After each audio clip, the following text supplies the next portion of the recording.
નમસ્કાર મિત્રો, આજે આપણે ગણિતનો ખતરનાક કોન્સેપ્ટ સમજવાના છે, જેમાં ઘણા બધા વિદ્યાર્થીઓને સંખ્યા પદ્ધતિમાં મૂંઝવણ થતી જ હોય છે। ભાઈ ખબર જ નથી પડતી કે સંખ્યા પદ્ધતિ છે શું, કઈ સંખ્યા વાસ્તવિક સંખ્યા, કઈ સંખ્યા સમય સંખ્યા, કઈ સંખ્યા પૂર્ણાંક સંખ્યા, કઈ સંખ્યા પ્રાકૃતિક સંખ્યા, ખબર જ નહીં પડતી।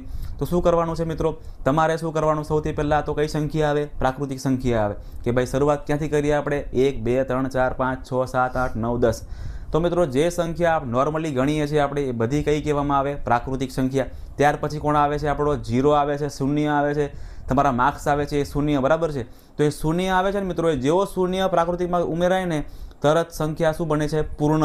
એટલે પૂર્ણમાં કઈ કઈ આવે, 0 1 2 3 ક્યાં સુધી ભાઈ, અનંત સુધી જશે। ત્યાર પછી શૂન્ય આવી ગયા, 1 2 3 બધા આવી ગયા, પ્રાકૃતિક થઈ ગયું, પૂર્ણ થઈ ગયું।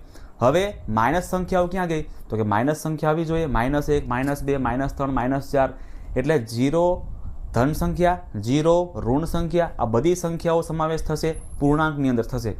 પૂર્ણાંક પછી આવશે સમય સંખ્યા। સમય સંખ્યા એટલે કેવી, તો કે ઉપર નીચે વચ્ચે લીટી, બરાબર છે। 1/2 5/4 આવી સંખ્યા બધી હોય એને શું કહેવામાં આવે, સમય સંખ્યા કહેવામાં આવે।